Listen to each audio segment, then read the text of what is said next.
श्रीमते रामानुजाय नमः। श्रीशैलेशदयापात्रं धीभक्त्यादिगुणाढवं यतीन्द्रपौढं वन्दे रम्येदमातरं मुनिम्।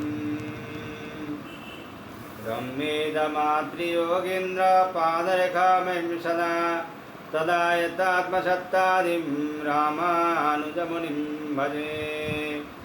लक्ष्मीनाथसमारम्भं नाथयामुनमध्यमाम् अस्मदाचार्यपर्यन्तां वन्दे गुरुपरम्पराम्। श्रीमच्छठारियतिराजकृपावलम्बं सौम्यपयन्त्रि गगनाद्रिमुनीन्द्रभक्तं वेदान्तयुग्मविशदीकरणप्रवीणं रामानुजं यतिवरं गुरुमाश्रयामः। श्रीमद्काश्यपवंशमद्य गगने श्रीचन्द्रवद्भासितं श्रीमद्वेङ्कटनाथसेवनरतं बाणाचलोपासकम् श्रीमदशोधनार्यकृपया सम्प्राप्य मन्त्रादिकं वन्देऽहं बुधवर्यमाधवगुरोः पादारविन्दं सदा। जय श्रीमन्नारायण। 108 उपनिषद मध्य अब तक हम लोगों ने शारीरकोपनिषद पूर्ण करके सत्संग को छोड़े थे। तो अब आज हम लोग संन्यासोपनिषद के विषय में सत्संग करेंगे। यह सामवेदीय उपनिषद 2 अध्याय में बटी हुई है।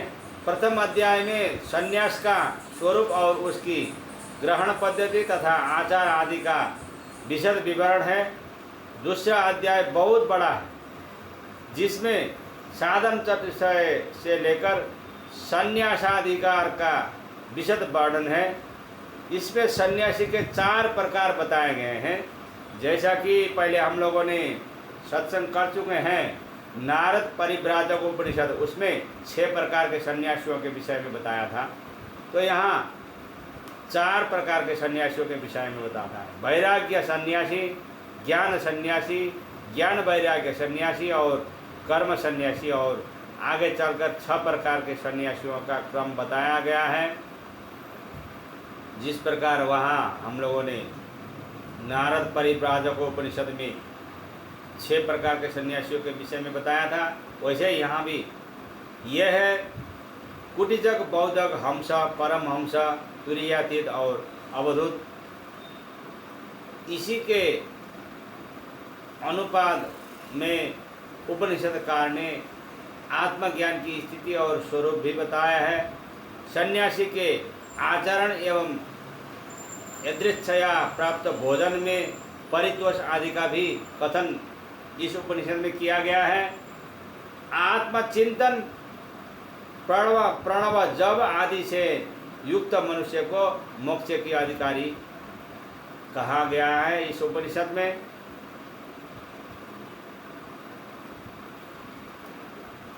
हरि ओम अथातः संन्यासो उपनिषदं व्याख्यास्यामः।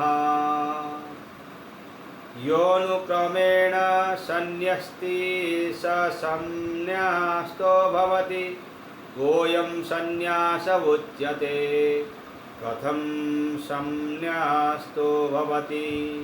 य आत्मनं क्रियाभिर्गुप्तं करोति मातरं पितरं भार्यं पुत्रान् बन्धूनानुमोदयित्वा ये चास्यार्तिवीजस्तान् सर्वां च पूर्ववद् वृणीत्वा वैश्वानरेष्टिं निर्वपेत् सर्वस्यं दद्यात् एजमानस्य। गार्हपत्येजः सर्वैः पात्रैः समारोप्य यदा हवनीये गार्हपात्ये वान्वाहार्यपचने सभ्यावसाध्यायोश्च प्राणापानव्यानोदानसमानान् सर्वान् सर्वेषु समारोपयेत्। शशिखान् केशान् विसृज्य यज्ञोपवीतं छित्त्वा पुत्रं दृष्ट्वा त्वं यज्ञस्त्वं सर्वमित्यानुमन्त्रयेत्। यद्य पुत्रो भवत्यात्मानमेवेवं ध्यात्वा न वेक्ष्यमाणः प्राचीमुदीचीं वादिशं प्रव्रजेत्। चतुर्षु वर्णेषु भक्ष्यचर्यं चरेत्। पाणिपात्रेणासनं कुर्यादौषधवदसनमाचरेदौषधवदसनं। प्राश्नीयाद्यथा लाभम् आश्नीयात् प्राणसन्धारणार्थ यथा मेदो वृद्धिर्न जायते। कृशो भृत्वा ग्रामयेकरात्रं नगरे पञ्चरात्रं चतुरो मासान् वार्षिकान् ग्रामे वा नगरे वापि वसेत्। पक्षा वै मासो इति द्वौ मासौ वा वसेत्। विशीर्णवस्त्रं वल्कलं वा।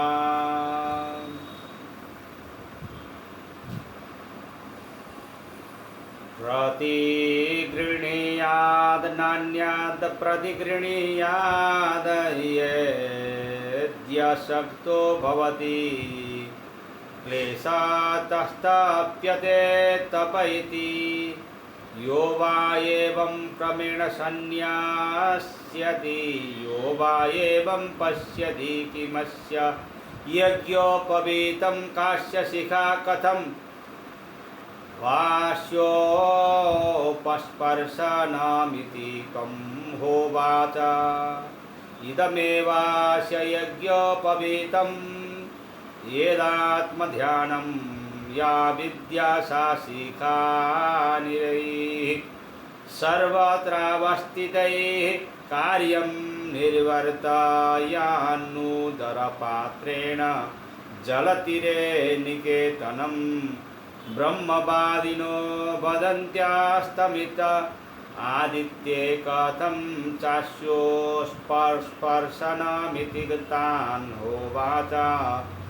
यथा हानि तथा रात्रौ नास्य नक्तं न देवा तदप्येतदृशीणोक्तं सकृद्वीवा सकृद्दीवा हेवास्मै भवतीति।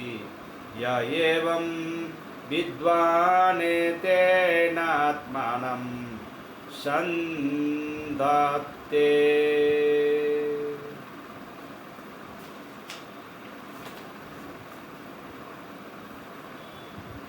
अब हम संन्यासोपनिषद का व्याख्या कर रहे हैं।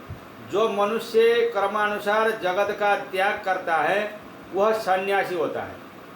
वह सन्यास क्या है? सन्यास कैसे होता है? जो आत्मोन्नति के लिए माता पिता पत्नी पुत्र तथा भाई की अनुमति लेकर पूर्वोक्त क्रियाओं को छोड़ देता है। जो नित्य के नियमानुसार ऋत्विजों को मान सम्मान देते हुए वैश्वानर याग करता हो, उसे इस पावन प्रसंग पर सब कुछ का दान कर देना चाहिए और ऋत्विज को पात्रों के साथ उस सभी सामग्री का होम कर देना चाहिए। सन्यासी को चाहिए कि वह आह्वनीय गार्हपत्य और दक्षिणाग्नि तीनों अग्नियों तथा सभ्य और आवश्यक अग्नि को प्राण अपान व्यान उदान और समान इन पांचों वायुओं में आरोपित कर दे। उसे शिखा सहित केशों का मुंडन करा देना चाहिए। उपवीत को छोड़ देना चाहिए। पुत्र को देखकर कहना चाहिए कि तुम यज्ञ रूप हो, तुम सर्वस्वरूप हो। यदि पुत्र न हो तो उसे अपनी आत्मा को ही ऐसा उपदेश देकर पूर्व या उत्तर दिशा में चला जाना चाहिए। चारों वर्णों से भिक्षा स्वीकार करनी चाहिए। भोजन को औषधि मानना चाहिए। हाथ को ही पात्र बनाकर उसमें खाना चाहिए। जितना मिले उतना ही खाना चाहिए। केवल प्राण धारण की दृष्टि से ही खाना चाहिए कि जिसमें चर्बी न बढ़े।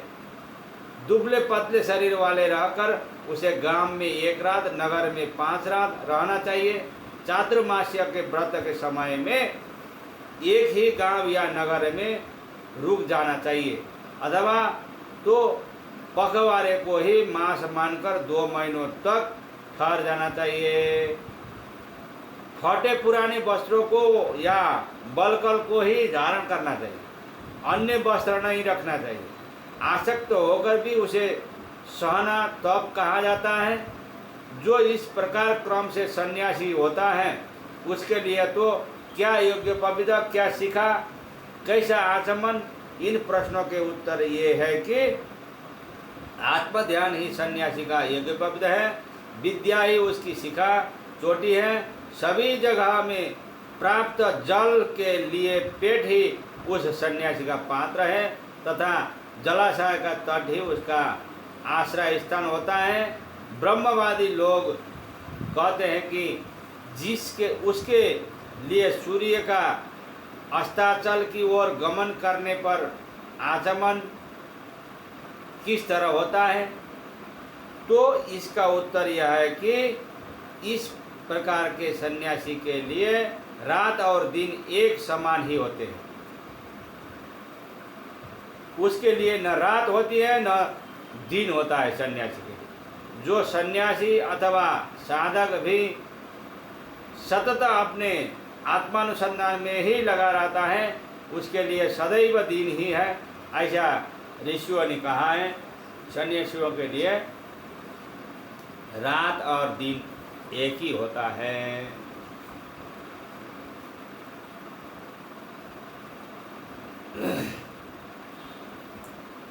चालीस संस्कारों से युक्त सभी तरह पूर्ण रूप से विरक्त चित्त शुद्ध को प्राप्त करके आशा, असूया, ईर्ष्या और अहंकार को जलाकर 4 साधनों विवेक, वैराग्य, षट संपत्ति और मुमुक्षुत्व से युक्त होकर मनुष्य संन्यास का अधिकारी बन सकता है।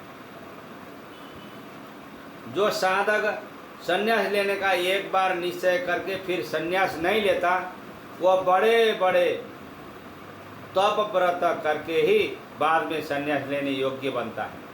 जो सन्यासी अपने पतन से संन्यास का पतन कर डालता है, संन्यास को लज्जास्पद बनाता है और जो ऐसे पतित गिरे हुए को संन्यास की दीक्षा देता है वह, अथवा जो संन्यास धर्म ग्रहण में बाधा डालता है वह, ये तीनों बड़े पापी समझ में आते हैं,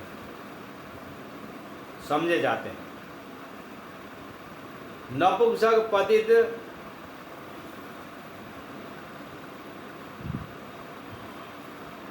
अथ सन्नः पतितोऽंग विकलः स्त्रैणो बधिरोर्भको मूकः पाषण्णश्चक्री लिंगी कुंठी कुष्ठी वैखानसहरा द्विजो प्रेतकाध्यापकः शिपीविष्टो नग्निको नास्तिको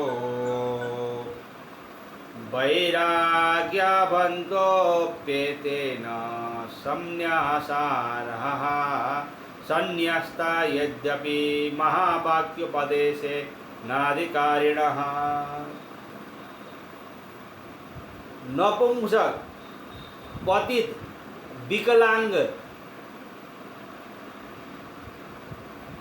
स्त्री जैसे स्वभाव वाला बधिर बालक, बकवास करने वाला पाखंडी, कुचक्र, कौभान्य करने वाला कोड़ी, वैखानस और भ्रष्ट ब्राह्मण, वेतन भोगी व्यापक, अध्यापक,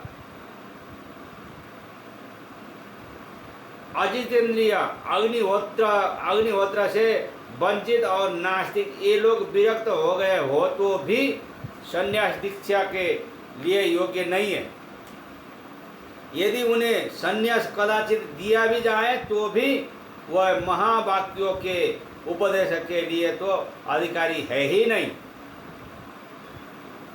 आरूढ़ होकर पतित हुए मनुष्य की संतान निकृष्ट नख से युक्त, मैले दुर्गंधी दांत वाले, क्षय रोगी, विकलांग आदि लोग संन्यास धर्म की दीक्षा लेने योग्य नहीं है।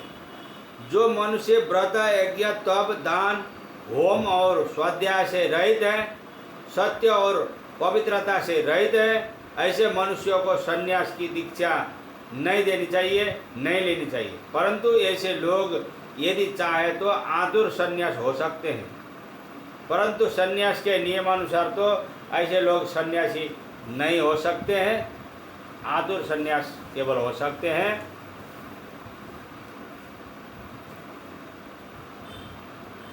ओम भो स्वाहा यह मंत्र पढ़कर शिखा चोटी को पहले दूर कर दे। उस समय यज्ञ पवित्र को यो ही रहने दे। बाद में हे यज्ञ, आप हमें यज्ञ, बल, ज्ञान, वैराग्य और मेधा दो, ऐसा मंत्र कहकर यज्ञ पवित्र को काटकर बाद में ओम भो स्वाहा इस मंत्र को बोलकर वस्त्र और कटी मेखला को पानी में विसर्जित करके मैंने संन्यास ले लिया, इस मंत्र का 3 बार उच्चारण करे। संन्यास्तम मया, संन्यास्तम मया, संन्यास्तम मया, इस प्रकार से उच्चारण करे। ये अद्वैत वेदांत के अंतर्गत है।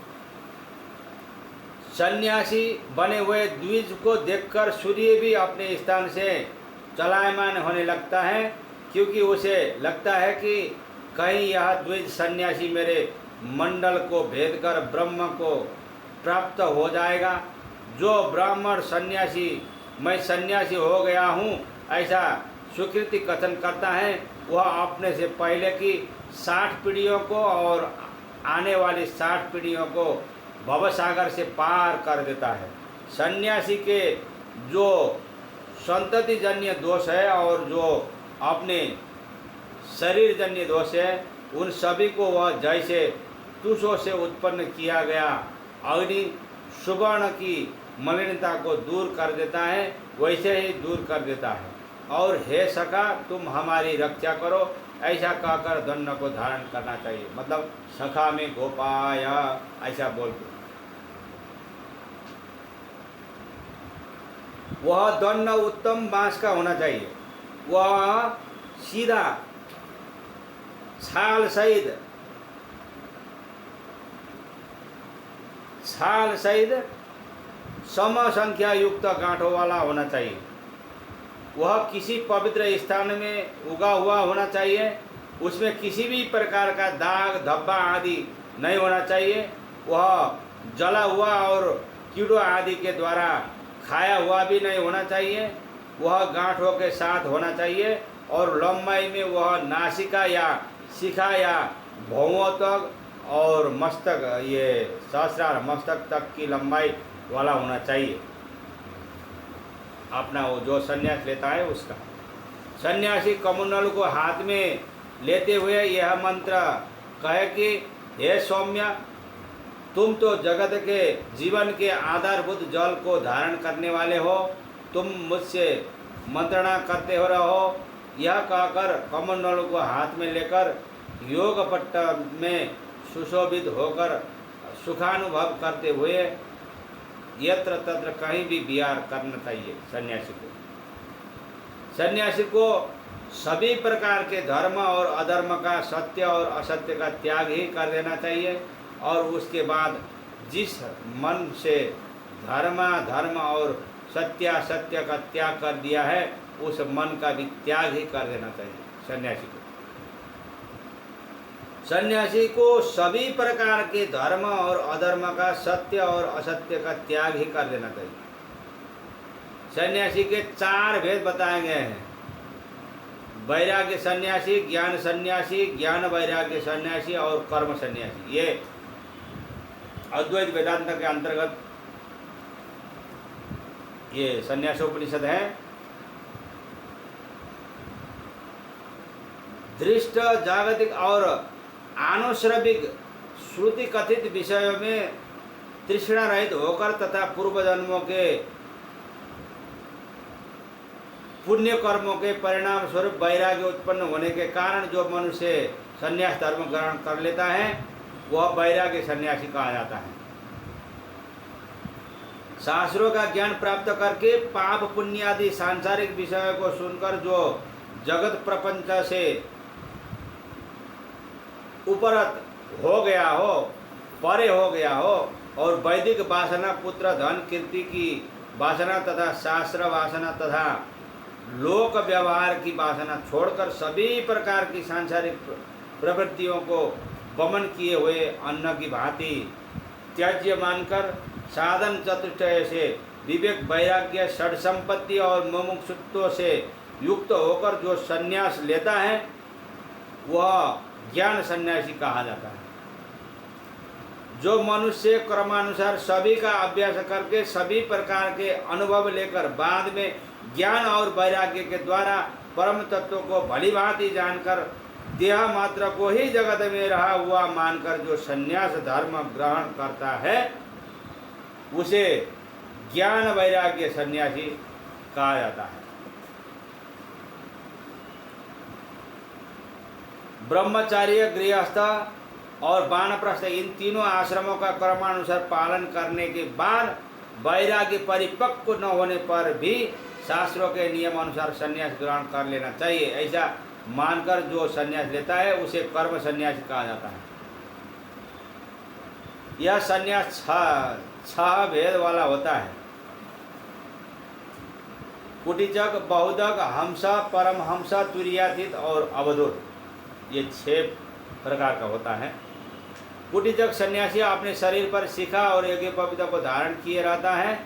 उसके अतिरिक्त वह दंड, कमंडलू, कौपिन, चादर और कंथा, गुदड़ी को भी धारण करता है। वह माता पिता और गुरु की आराधना कर सकता है, करता रहता है। बटलोहा, कुदाली और छिका, बस इतने ही उपकरण वह अपने साथ रख सकता है।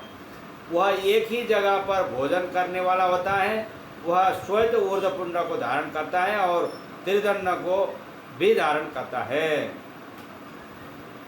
वो त्रिदंडी सन्यासी होता है कुटीचक। अब बौद्धक, ये भी त्रिदंडी भी होता है। बौद्धक प्रकार का सन्यासी चोटी आदि को तथा कंधा, गुदड़ी और ऊर्ध्वपुंड, त्रिपुंड को धारण किए रहता है। शेष तो सभी तरह पूर्वोक्त कुटीचक की तरह भिक्षा आदि में आजीविका चलाता है और वह केवल 8 ग्राम से ही भोजन करता है। यहाँ ऊर्ध्वपुंड और त्रिपुंड का मतलब है कि ये शैव सन्यासी और विष्णु सन्यासी, मतलब विशिष्टाद्वैत के अंतर्गत का सन्यासी और अद्वैत अंतर्गत, द्वैत अंतर्गत, शुद्धाद्वैत अंतर्गत आदि आदि सन्यासी। और हंस प्रकार का सन्यासी जटाधारी होता है। वह ऊर्ध्वपुंड और त्रिपुंड दोनों को ही धारण करता है। वह किसी अनजाने स्थान से ही भिक्षा मांगकर प्राप्त हुआ अन्न खाता है। वह शरीर पर केवल कौपिन ही धारण करता है, उससे ज़्यादा वस्त्र धारण नहीं करता है। परमहंस सन्यासी शिखा और यज्ञोपवीत से रहित होता है। वह केवल 5 घरों में भिक्षा को मांगकर हाथ रूपी पात्र में ही खाता है। वह अपने पास एक चादर, एक लंगोटे और एक बांस का दंड ही केवल रखता है। वो एक दंडी होता है अथवा त्रिदंडी भी होता है, अथवा शरीर पर भस्म लगाकर केवल एक चादर ही अपने पास रखता है और सभी वस्तुओं का त्याग कर देता है। तुरीयातीत सन्यासी तो सब कुछ छोड़ देने वाला होता है। वह गोमुख वृत्ति वाला, यदृच्छया जो कुछ आ मिले उससे आजीविका चलाने वाला होता है, अथवा 3 घरों से फलों या अन्न की भिक्षा से आजीविका चलाता है, वह अपना शरीर निर्वस्त्र नग्न ही रखता है, कुछ भी धारण नहीं करता। वह अपने शरीर को मरे हुए की तरह जान करके किसी तरह जीवन की वृत्ति को निभाता हुआ रहता है।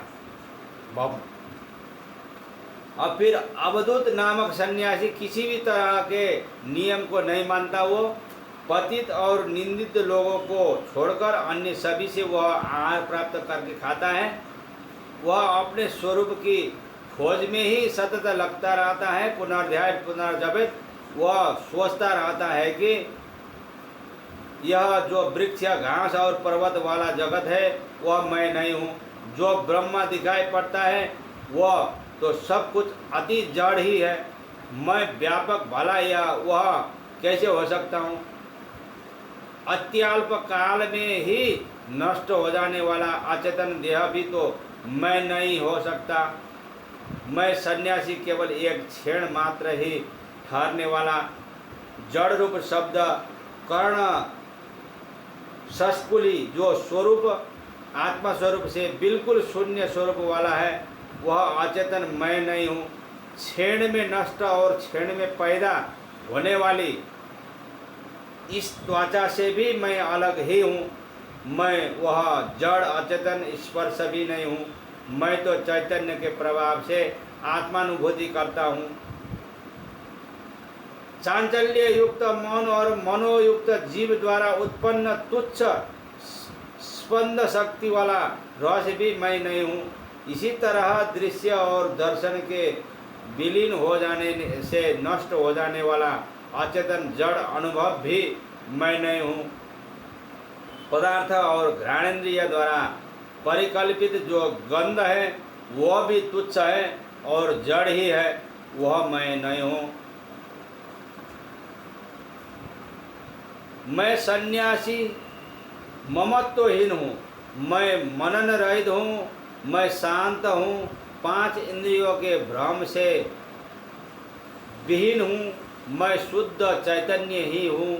मैं निरंश और निष्कलंक हूँ। मैं चैत्य जागतिक विषयों से रहित हूँ। मैं केवल चैतन्य आत्मा ही हूँ। मैं सबका प्रकाशक हूँ। मैं बाहर और भीतर के सभी पदार्थों में व्याप्त हूँ। मैं कला रहित निरंजन निर्विकल्प चिद घन सर्वत्र व्याप्त रहने वाला आत्म तत्व ही हूँ। मुझ एक चेतन से ही घटपट आदि ये सूर्य के लेकर सब पदार्थ जिस प्रकार दीपक से पदार्थ प्रकाशित किए जाते हैं उसी तरह प्रकाशित किए जाते हैं। सभी इंद्रियों की विचित्र एवं तरह तरह की वृत्तियाँ मेरे ही अंतःकरण के प्रकाश से उत्पन्न होती हैं, मानो अग्नि से चिंगारियाँ निकल रही हो। इस प्रकार से यह पवित्र चिन्मय दृष्टि अनंत है, आनंद को भोग करने वाली, परम शांति देने वाली, शुद्ध और अन्य सभी दृष्टियों पर विजय प्राप्त करने वाली है। मेरा यह मुक्तात्मा सभी पदार्थों में अनुस्यूत और व्यापक है। वह चैत्य जागतिक विषयों से मुक्त है। वह प्रत्येक चैतन्य स्वरूप है। ऐसे स्वयं को विचित्र निर्मल और समान शक्तियाँ उत्पन्न होती हैं। यह चित्त शक्ति तीनों कालों में सर्वाधिक शक्ति से युक्त और दृश्य जगत के बंधनों से युक्त है।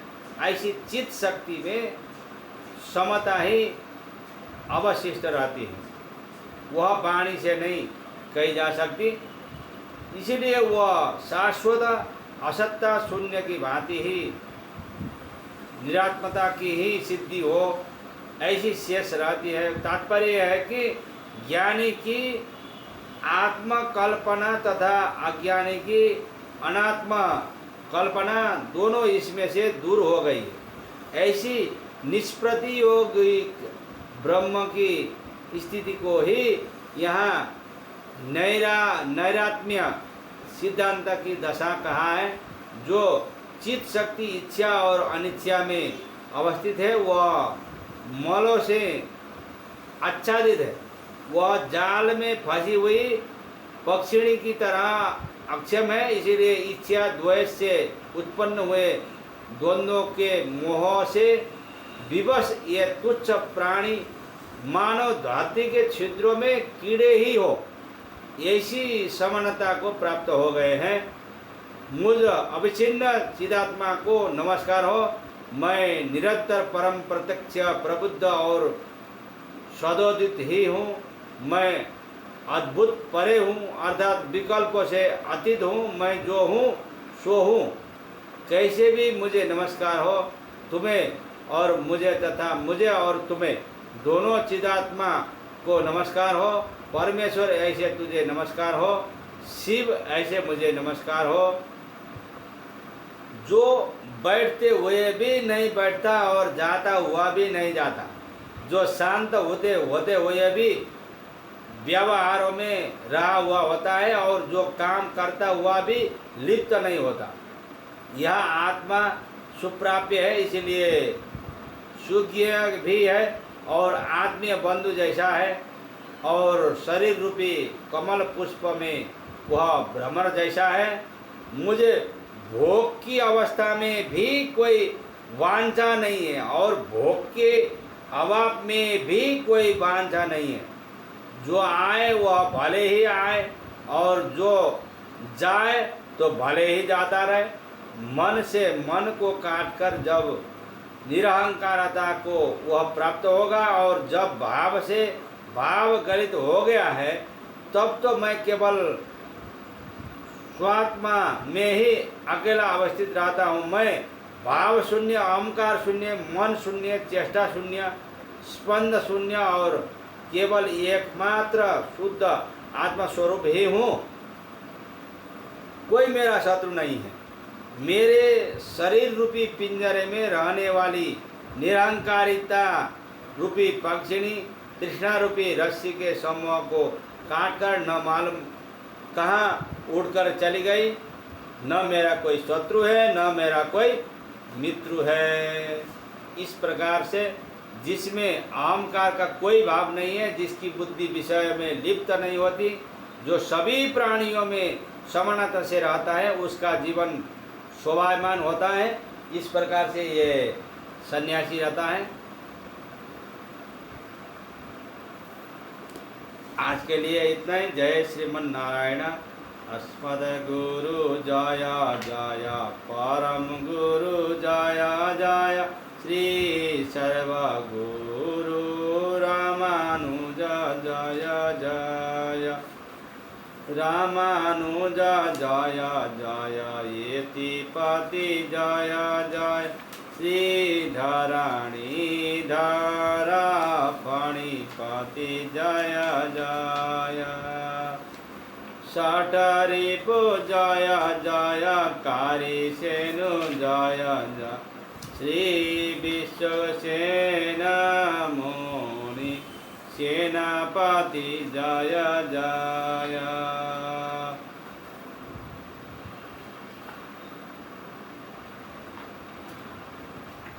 राम कृष्ण हरे राम कृष्ण हरे, श्रीमन्नारायण राम कृष्ण हरे, राम कृष्ण हरे राम कृष्ण हरे, रंगनारायण राम कृष्ण हरे, राम कृष्ण हरे राम कृष्ण हरे, वेंकट नारायण राम कृष्ण हरे। जय श्रीमन्नारायण।